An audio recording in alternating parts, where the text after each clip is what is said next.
In a disaster, places like the Expo Park are often seen as a resource, but as shown in the Billings tornado, they can be devastated in an instant. The tanning tax only affects beds with UV rays. It doesn't affect spray tanning or other services. The barriers here at Four Seasons Arena are 6 feet high, which follow PRCA regulations. City crews were out bright and early cleaning up the streets of Choteau. However, with many trees toppled over, like this one at the courthouse, there's still much more work left to be done. On the flip side, title and payday loan companies say the initiative would put them out of business and take away choices from consumers. The sub-zero temperatures were a major factor. The ice you see here, all water that was used to fight the fire. Now, normally I wouldn't get my eyebrows waxed, but let's face it, guys have to look good too. Tonight's show is only about 20 minutes long, but it can take months to design a show and bring everything together. Standing only a few feet away, you can see a grizzly up close and personal and feed one as well. I'm here with my fellow channel surfers, Tyler and Kay, and none of us have done the Flow Rider Challenge before. UPS is so busy today, and the time that I was here, they left with their UPS truck and had to come back with a U-Haul to make sure everything gets shipped out on time. Wind speeds across the region last night ranged from 50 to 100 miles per hour. Choteau clocked the top speed at 114. Despite all the damage, residents had cleaned up most of the debris before lunchtime. All around Choteau, the scene is the same. Debris scattered across yards and trees uprooted. Of course, the wind blew fairly hard all day, but it really came on hard about 3 o'clock in the afternoon, I would say. We started getting calls. The Teton County Sheriff's Office, Choteau Volunteer Fire Department, Montana Highway Patrol, along with many others, responded to all the chaos. We did have one fire south of town that we extinguished early in the winds. Fire Chief Gary Betcher says about 15 volunteer firefighters were busy going from one call to the next. Adding to the mess was the loss of power, but luckily it was restored in about an hour. For about 2 hours, there was a lot of excitement in town. And high gusty winds and a lot of debris flying around. One of the most prominent buildings to get damaged was Legion Hall. The roof ripped off and landed in the intersection of Main Street, forcing crews to temporarily direct traffic. City crews were out bright and early cleaning up the streets of Choteau. However, with many trees toppled over, like this one at the courthouse, there's still much more work left to be done. It didn't take long for crews to get things back in order. The fire department was able to take the wrestling team around, fresh from their wins in the state championship. In Sun Prairie, however, one resident is still cleaning up after the wind ripped the roof off his home. It just peeled the top off. The ceiling in the house is still intact, but it was just the metal roof that come up. Back in Choteau, longtime residents are pleased with how everyone came together to take care of the mess.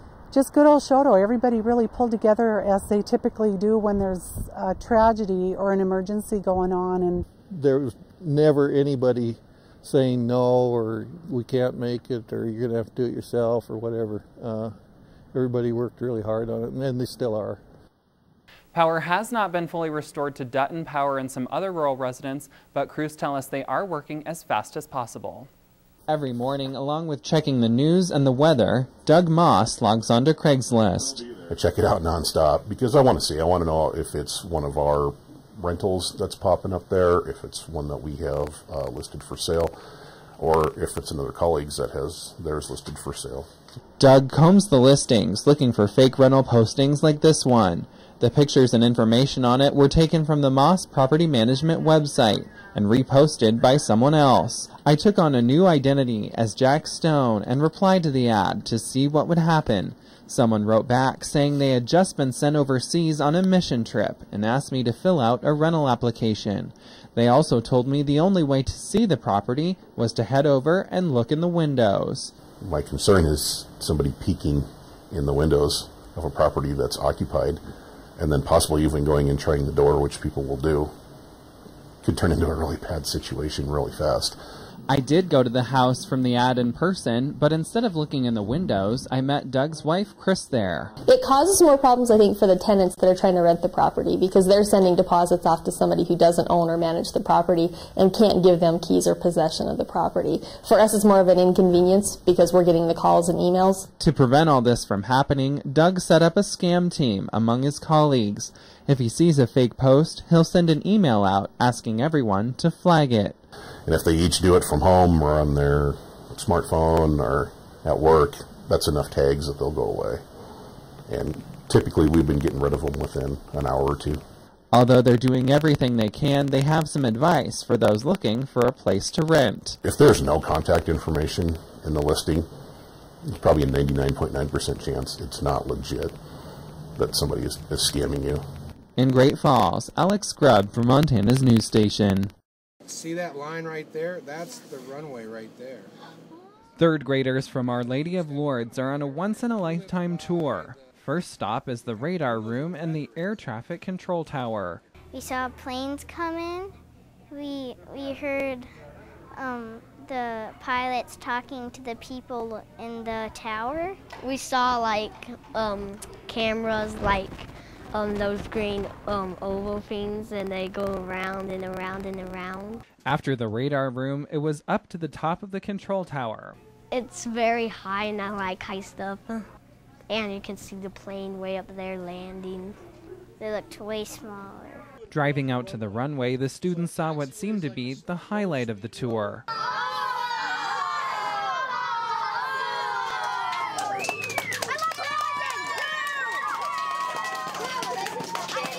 Over at AvMax, students could see planes being repaired. It was a little bit scary. Why is that? They felt like a wing was going to drop. Back inside the terminal, behind the scenes at Baggage Claim, and then on up to see their artwork on display. Really, it was a culmination of a couple things. We had some drab walls, and we really wanted to find a way to work with the schools, and those two things came together with this program. For the kids, it'll be something they never forget. Yeah, it was very fun. Seeing the jets go landing, it was like just fast and cool. In Great Falls, Alex Grubb for Montana's news station.